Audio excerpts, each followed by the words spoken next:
Clear एक line में कह दिया पहले ही दिन कि मोहन बाबू जी अगर किसी और देश में होते तो गिरफ्तार कर लिए जाते। सवाल ये है कि इस देश में जिन लाखों लाख लोगों ने शहादत देकर अंग्रेजों को खदेड़ा था, अहिंसा के मार्ग पे चलते हुए महात्मा गांधी ने, कांग्रेस पार्टी ने, सब लोगों ने मिलकर इस देश को आज़ादी दिलाई थी।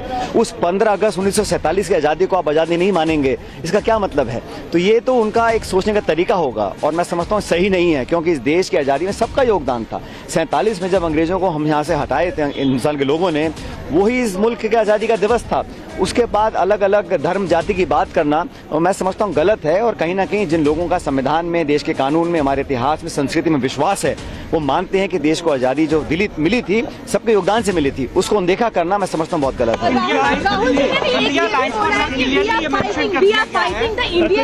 जिसकी वजह से बीजेपी ये बात, देखिए आप सब जानते हैं संवैधानिक संस्थाओं को नीतिगत तरीके से जो कमजोर करने का काम केंद्र सरकार कर रही है, जो विश्वसनीयता होनी चाहिए निर्वाचन आयोग की, संस्थानों की, उसमें कमी आ रही है।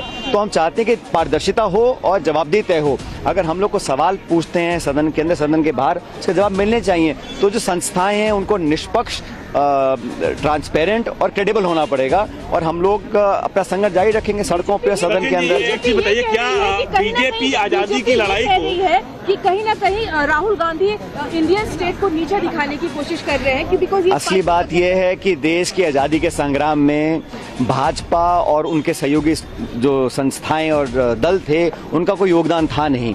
देश की आज़ादी दिलाने में कांग्रेस का पुराना इतिहास रहा, शहादत का, बलिदान का, त्याग का, तपस्या का, उससे इनका कोई लेना देना नहीं है। जिसने कुछ खोया नहीं, जिसने शहादत नहीं, जिसने अपने परिवार को नहीं छोड़ा, जो जेलों में नहीं गए, वो इस देश की आज़ादी को समझ नहीं सकते। इसलिए उनको आज़ादी के अलग अलग दिन दिखाई देते हैं। इस देश को आज़ादी भारत के लोगों ने दिलाई थी, महात्मा गांधी के नेतृत्व में कांग्रेस पार्टी ने दिलाई थी, हम सबों ने मिलकर दिलाई थी। तो 15 अगस्त को कौन भूल सकता है? और जो भूल रहा है वो बहुत बड़ी गलती कर रहा है। अच्छा एक चीज बताएं सचिन जी, ये जो कार्यालय है, ये कांग्रेस के नेताओं का है कि देश की जनता का?